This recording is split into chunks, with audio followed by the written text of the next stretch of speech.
You, yeah, yo. There whenever it matters, and even more when you feel like it doesn't. Protect you so you never feel like you wasn't. Know I'm right alongside you. Either that or I'm behind you, but always got you. End the discussion, nothing means more. First one to offer is shoulders for what you reach for. Thought I saw the eyes of the world until I seen yours. And know that I ain't see a better view yet. I'm with whatever, so don't ever you fret. Know that you covered, not a hurdle or a heartbreak to change what a partake. Cause none of them won't ever get comfortable in your walkway. My job is to aware you, fully loaded, prepare you for all of the above that I'm never letting get near you. But still in all, give you every advantage I found. Couldn't find a better fit for them, along with my crown. And since the baton was passed, hopping down. Cause failing's not an option, and dad is not a noun, not at all.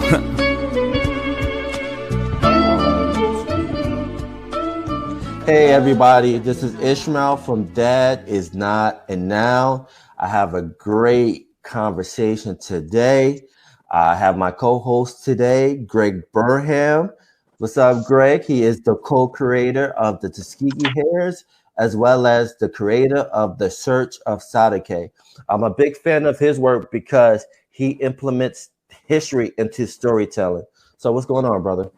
Hey, how are you? I am happy to be here. That's all I can say, man. Good times. You know, we had a pretty decent election. So yeah, I'm happy to be here.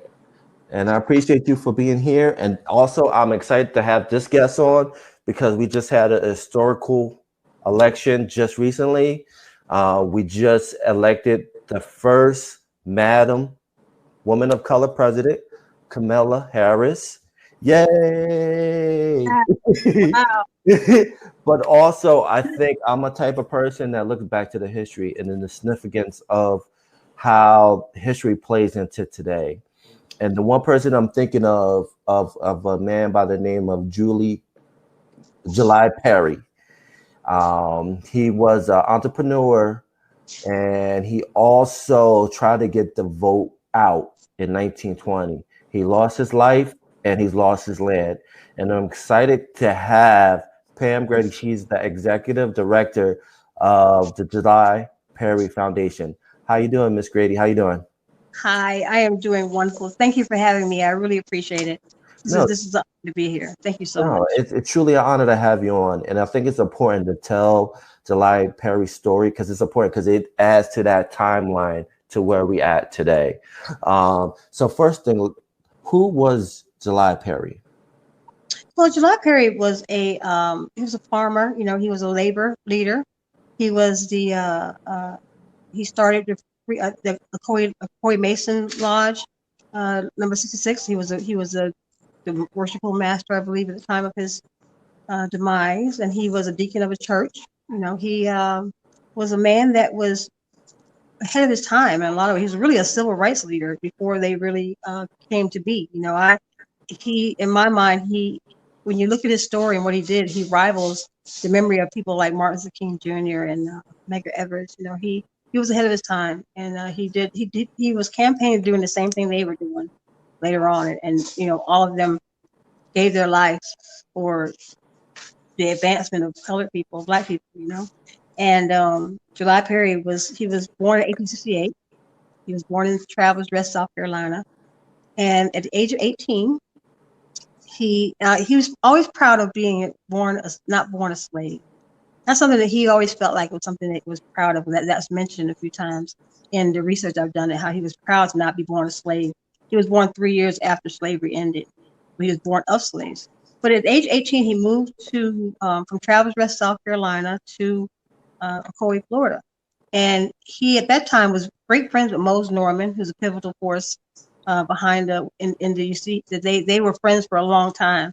You know, July Perry moved to Ocoee at 18, and Mose Norman was about 18 or 17 as well. And they had another friend with them named Vincent Hightower. July Perry and Mose Norman both, you know, July Perry died, and Mose Norman and Vincent Hightower escaped. But they still lost their land as well. But you know, they were 18 when they moved there, and July Perry was in his 50s when he was murdered. So they were friends for a very long time. Mose Norman would have been probably his best friend. You know, that's the way I kind of see it. Somebody knows somebody that long, that could have very well been his best friend, his closest friend, you know, or one of his closest friends. But he was very busy working and building an empire, and he was helping Black people own property and with agriculture, and he was great with the land. He was a civil rights leader of the community, labor leader, and they had 5 kids, and they were just living a good life, and trying to do what's right, but living in that hostile environment.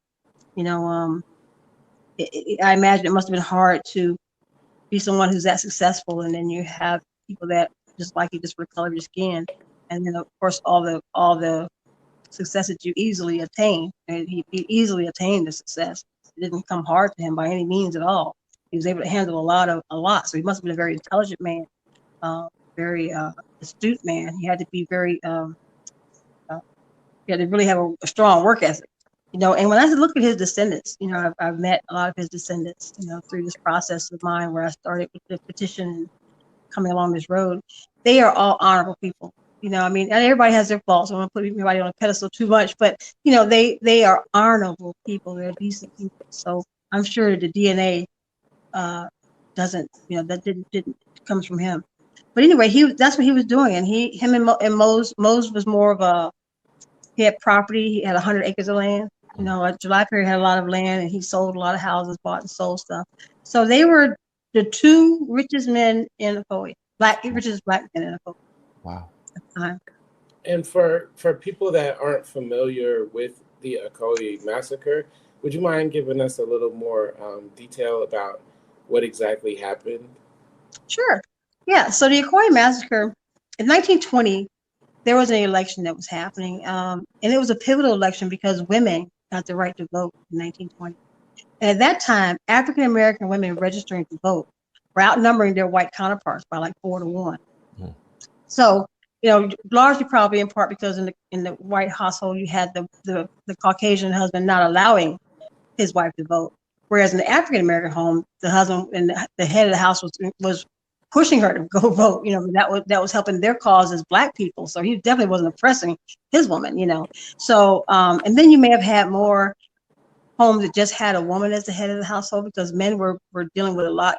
They were killing our men like they do now. They were killing them all. So I'm sure there were a lot of women that had, that were widowed or had been or were heads of houses by themselves as well.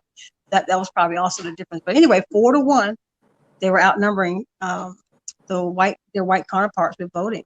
And Mose Norman and July Perry were both involved with Judge Cheney and another person, I can't call his name off the top of my head, but another white man was helping them, get these people registered to vote and all that. And and they had to teach them how to vote. And they had to pay poll taxes too. They had taxes they had to pay. So another, the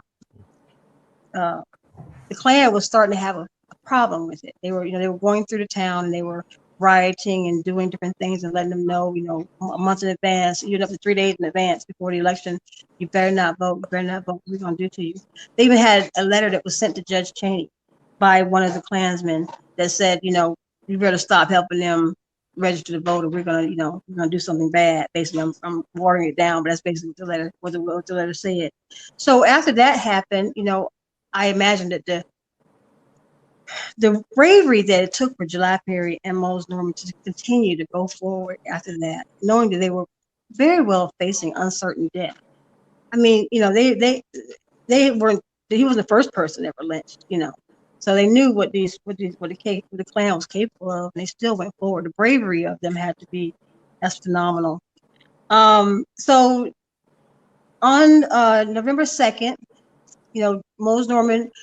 First, they say that the research I've seen has said that July Perry got up early. Him and Estella Perry, they got up early and they actually went down and voted before the Klan had a chance to get their militia out to stop people. They were, stopping people, had poll watchers stopping people, Black people from trying to vote.